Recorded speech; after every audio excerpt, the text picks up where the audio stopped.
So Falling in Love with Christmas, this was a dream of mine to be able to do this record, especially with you two guys.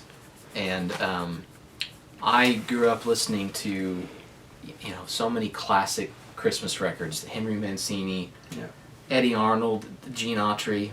I mean, I had the little cutout that was on the backside of the Gene Autry record that you would cut it out, and it was the Rudolph reindeer, Yeah. But I wanted to try and do a Christmas record because everybody has done one, but I wanted to try and do one that tapped into that classic familiarity with these songs, but yet was modern and different, but had a timeless quality to it. And so, we spent, I think, about 2 years on arrangements, and I knew I wanted to work with you again after we did Destinations, and I feel like we put some really good arrangements together, and then we're able to come over and you put, I'm glad you took the extra time, because we were going to maybe start a year earlier than we had planned. That's true. And you were like, no, I'm not quite done. I want to work on these arrangements a little bit more, Mm-hmm. And it was worth the wait. Yeah. And the rhythm section that you put together for the you had one of my big heroes in it, Michael Omartian. I listened to Michael for forever, Michael at an acoustic piano is he's an artist. Yes, he is. With an amazing touch. He's also a fabulous synthesist, and he's all up in that electronic world. But to hear him lay it down on acoustic piano, it's just square one for me. What was so much fun too was you David, John, and I, my guitarist that we've worked together for 20 years. When we did these arrangements, we were in Tulsa, and then you hope that when you bring them to Nashville that they hold up, that that people like them. And I think it was really gratifying that the vision for the record, everybody came in on it and were like, yeah, I love this, and then they put their personal stamp on it, and it really made it into something just amazing. And to see the musicians just sit there, and we would go through the arrangements, and they were like, okay, let's go do it. Mm-hmm. It was just really, really, really fun. Yeah, in this town, a lot of those session guys are producers in their own right. Yeah, so when you hire them to be in your rhythm section, you get the benefit of guys who they're already editing their part from the moment from the moment the first take's over. Second take is going to be primo, because they're just so used to cutting out the fat in their playing and getting right to what's lean and mean, and we had that going on.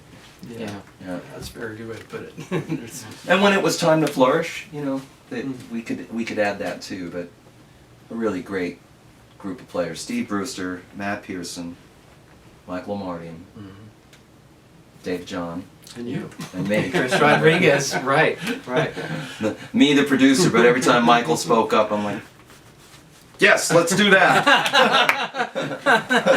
That's true. Yeah, but it was such a great environment because everybody had ideas, and we just, let's do that, or let's try this. Well, maybe that maybe didn't work so well. Let's try something else.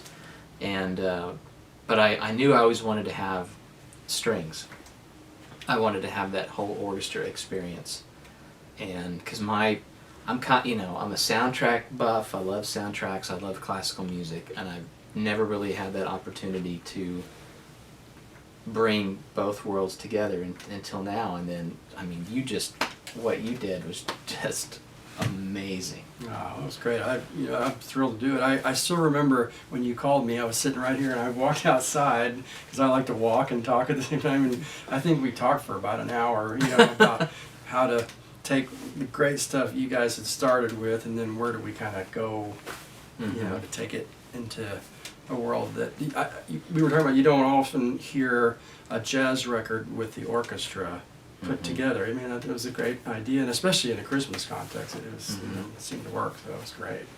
Yeah. I love what you did with some of the standout songs for me on the record that I love the most. I love Little Drummer Boy.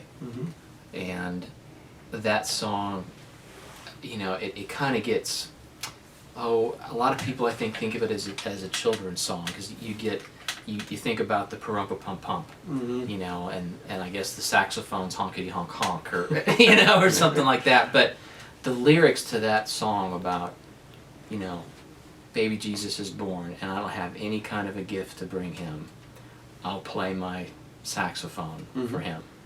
You know, that song just gets me every time. And so here's how David does this. He just says, hey, I've written an intro for the song. You'll hear it in the studio.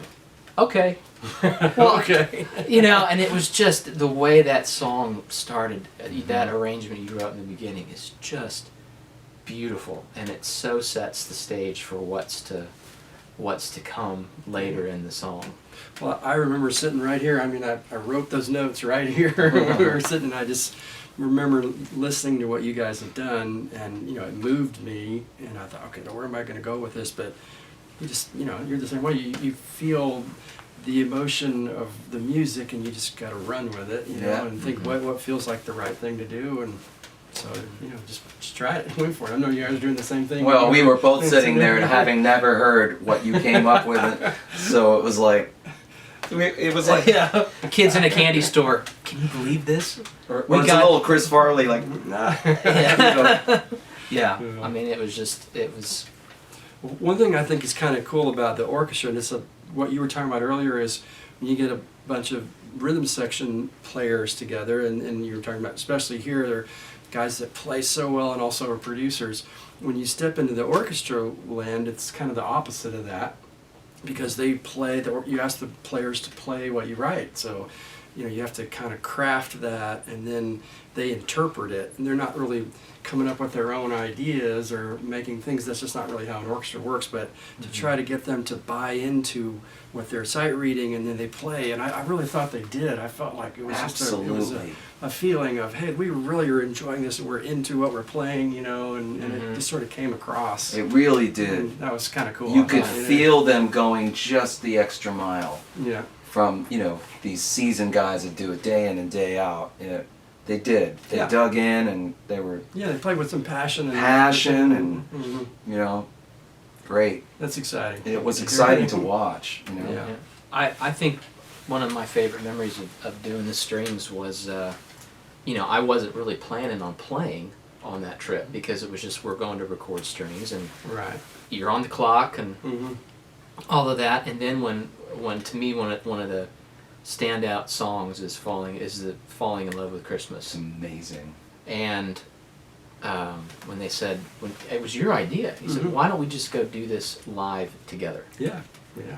And okay. You can do that. Yeah. So I got my horn and warmed up, and then you went in your booth, and I forget who conducted the strings. Did it? Nobody did. We Did just it just- played. Yeah, I played the piano, and you played your horn, and They our just friend counted Craig chorus. Nelson played the bass, and we just went with it. Yeah, And it was it- great. And I mean, that song really was, I think everything that's on the record was, for the most part, everything that was played right there on the spot in that moment. Yeah, You know? And yeah, it was fun. just it was a great vibe, and I think it captured, just, there was another layer of the tapestry of the Christmas record that we had Gorgeous. there. Yeah. I love that one. What a piano solo. Oh. Hey. Yeah, I mean, holy cow. That was just, You know, it was nice to beautiful. sit there and listen to it, and Craig Nelson, legendary bass player, to look at us and goes, sounds expensive. That's right. Yes, yeah, he did say that. You know, I think the thing that I still will put in and sit and listen to and just go, wow, I can't believe I got to do this, was the story of Christmas. Mm-hmm. Yeah. You know, I had this idea, and I'd shared this with you, Chris, about, I had this idea of wanting to tell the story of Christmas sequentially, in order, through song. and sat down and started really thinking about it and looking at lyrics to songs, and then, you know, the Lord kind of led me on this path of, okay, O Come Emmanuel, Little Town of Bethlehem, Silent Night, We Three Kings, and then Hark the Herald Angels Sing. And so in my head, I kind of wanted it to be like a film, like each song was a different scene from the story of Christ coming, you know. And so we had an idea, and then you took it and just made it into this amazing arrangement. Well, I took, you know, I started with the stuff you guys did, which is really solid and just very creative, and sort of it worked. And then I put the icing on the cake, you know, and you kind of make it. It was like another layer of cake with more icing. Where were we exactly referencing Eric Satie? Where were we? Silent Night. That is loosely based upon And those beautiful Gymnopédie. Yeah, right. those spreads that you put in there that are so impressionistic and beautiful. And just Yeah. really. That was fun. That's one thing I really loved about working on the record with you is my background and training originally was in classical music. I grew up playing the piano and studying classical music, and then I studied jazz too when I was in school, and I sort of have this mixture of, you know, my jazz world and my classical world, and they sometimes come together, which I enjoy, and that's kind of what happened. It's absolutely, Yeah, I in love this that record. fusion We of sort that. of put some of those worlds together. That was really cool. Yeah, It's really cool. But that piece, to perform that with an orchestra, I've had people have come up to me with tears, just saying, "Hey, that really, Yeah, that's cool. you know, that really set Christmas in the right place for me." And I think another standout was "O Holy Night." You know, that song was such a different treatment of that song, because most people do that in such a, Right. you know, huge, bigger than life kind of interpretation, and we kind of went the other way with it, but yet it still had some of It those. still has some sort of depth to it, which is what the lyric of that song's about. But yeah, you feel that in a different way. I thought that was really strong. Yeah. It's And good. I loved the texture that the pedal steel guitar had, and then the whole kind of new section. You know, to take a song you've heard and like, wait a minute, that's not there. Well, it is on this one. Yeah. You know, we've added something new. But you know, my hope with this record is that we've created something that will be part of people's family traditions for generations to come. You know, and I've had people come up and tell me this is part of our this goes in, and we listen to this every Christmas. You know, this is what we'll listen to every Christmas. So you know, that's what you're going for. Yeah. So, but it was. I always think there's an element too of you sink yourself into what you're doing at the time because you believe in it, and then you just sort of have to let go of it. You put your heart and soul into it, and I mean, and it is unapologetically Christmas. You know, because without Christ, it's just moss. You know, it's just a mess. You What know? I love is that you are a singer through your horn. Yeah. And you're very lyrical, and you're real soulful, and so I never feel cheated by the fact that I'm not hearing a lyric. I can imagine that lyric in my head because you're leading me to the words as a singer, and that's a pretty tall feat that you accomplished there, to be able to just simply lay a melody in there with tone and the right amount of vibrato and the right amount of motion and inflection. Yeah. And everything that a singer does, you know, and which, of course, the saxophone is as an expressive voice as anything. Yeah, out there. it's the closest approximation to the human voice. To the human that we have. voice, yeah. And you know, part of that, part of that is I spend the majority of my time practicing vocal records to emulate how the singer phrases and the inflections that they do. Tony Bennett once said that as a jazz singer, he wanted to sound like a instrumentalist when he sang. So I thought about that, and I said, you know, then my job should be as an instrumentalist to sound like a singer. And so that's what I've always tried to play that way. And yeah, you've got your places where you can blow and all the other influences come in to play, but I just think the saxophone is that rare instrument where you can really emote with Right. it Yeah. as a vocalist would. Yeah. Because trust me, you don't want a Christmas record with me singing on it.